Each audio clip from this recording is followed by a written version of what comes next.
यह कार्यक्रम जो है तो राज्य आनंद संस्थान आनंद आनंद विभाग और स्कूल शिक्षा विभाग के सहयोग से पूरे प्रदेश में संचालित किया जा रहा है। तो 10 मई से लेकर के और 8 जून तक अलग अलग संभागों में, जैसे रीवा के पैरेलल में उज्जैन, इंदौर, ग्वालियर, जबलपुर, सागर, इसमें प्रत्येक संभाग में 5 बैचों में 5 बैच अलग अलग बनाए गए हैं 6 दिवसीय आवासीय प्रशिक्षण में। तो प्रत्येक संभाग से 5-5 शिक्षकों को अभी प्रथम चरण में हम प्रशिक्षित कर रहे हैं और उसका उद्देश्य ये है कि हम बच्चों के साथ में इस कार्यक्रम को पहुंचा सके। आनंद सभा के नाम से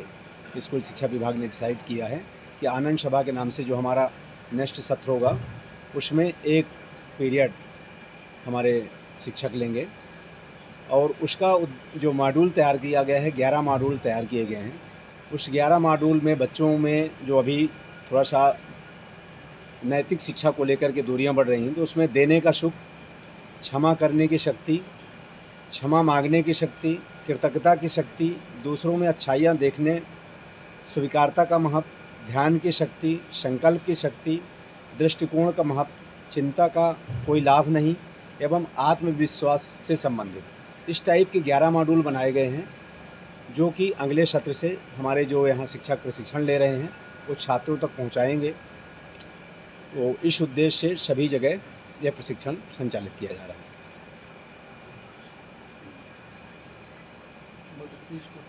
प्रथम चरण में अपन 3500 शिक्षकों का लक्ष्य लिया है कि विभिन्न संभागों में, जैसे अभी तक हमारा प्रशिक्षण खाली राज्य स्तरीय होता था, उसमें भी हमने प्रयास किया था इसके पहले कि हम CM राइज और एक्सीलेंस के मध्य प्रदेश के समस्त विद्यालय के प्राचार्यों का 6 दिवसीय प्रशिक्षण भोपाल में इसके पहले हो चुका है। इस बैच में जो अपने 2025 की बात कर रहे हैं, जो 10 मई से और 8 जून तक जो संचालित किया जा रहा है, उसमें 3500 शिक्षकों का लक्ष्य रखा गया है सभी संभागों को मिलाकर। उद्देश्य मैंने बताया अभी आपको कि जो 11 मॉड्यूल तय किए गए हैं कि हम सार्वभौमिक मानवीय मूल को बच्चों तक पहुंचाएं,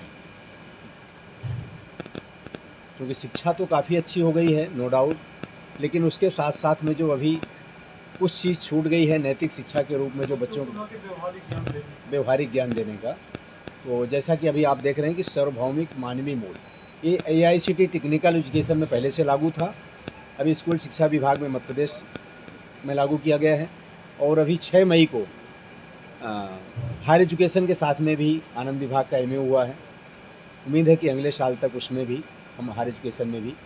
इसको पहुंचा पाएंगे। और AICTE जो आपने सुना होगा, तो टेक्निकल एजुकेशन में ऑल ओवर इंडिया ये शिक्षा नीति जो 2020 नई शिक्षा नीति लागू हुई है, उस शिक्षा नीति के तहत टेक्निकल एजुकेशन में संपूर्ण भारत में ऑलरेडी लागू हो चुकी है। और इसका अभी तीसरा बैच चल रहा है। जैसे पहला बैच हमारा 10 मई से चालू हुआ था, तो 10 से 16 मई तक था, और दूसरा बैच 17 से 21 तक था, और कल 22 से तीसरा बैच है। पहले बैच में हमारे जो थे तो 84 शिक्षक थे,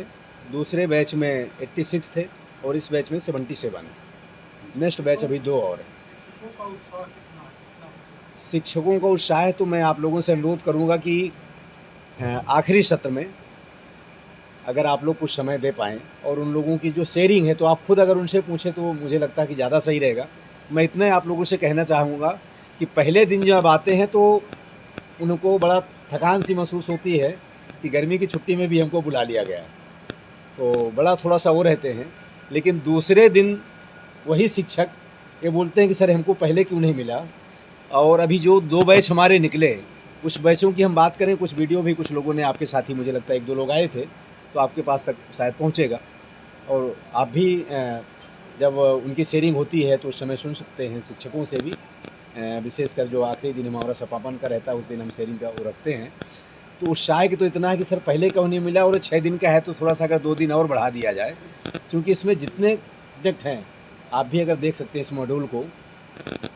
तो सेल्फ के ऊपर ही है पूरा। और जाहिर सी बात है कि हम अगर थोड़ा सा देखें, चूँकि हम लोग भी शिक्षा से ही निकल के यहाँ तक पहुँचे, किसी गुरुजन ने ही यहाँ तक पहुँचाया है,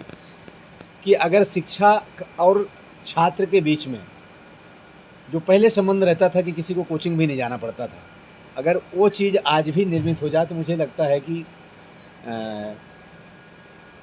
माता पिता और गुरु के बाद में चौथा गुरु हमारा शिक्षक ही होता है। वो भाव मुझे लगता है बच्चों में फिर से पैदा हो आपने जाएगा। अभी कोचिंग की बात की, इस पे आनंद मंत्रालय में युवा आनंदक फेलोशिप की चलती थी, जी बिल्कुल। वो निरस्तीकरण हो गई, उस पर क्या कहें? उस पे कहना ये है कि शासन के जो विभाग हैं, तो जाहिर सी बात है कि उसको 2 साल के लिए प्लानिंग किया गया था, युवकानंदा का फेलोशिप के लिए वो किया गया था। लेकिन फिर उसमें चूँकि 1 साल की बाध्यता रहती है कि अगर 1 साल के अंदर हो जाए तो ठीक है, और नहीं तो फिर उसको नेक्स्ट के लिए बढ़ा दिया जाता है। तो अभी फ़िलहाल उसको निरस्त कर दिया गया है और उसमें जो 300 रुपये फ़ीस ली गई थी, वो भी रिफ़ंड करने का सभी लोगों से उनका बैंक अकाउंट मंगवाया गया है और उनकी फ़ीस वापस कर दी जाएगी। जैसे ही नेक्स्ट अप्रूवल मिलेगा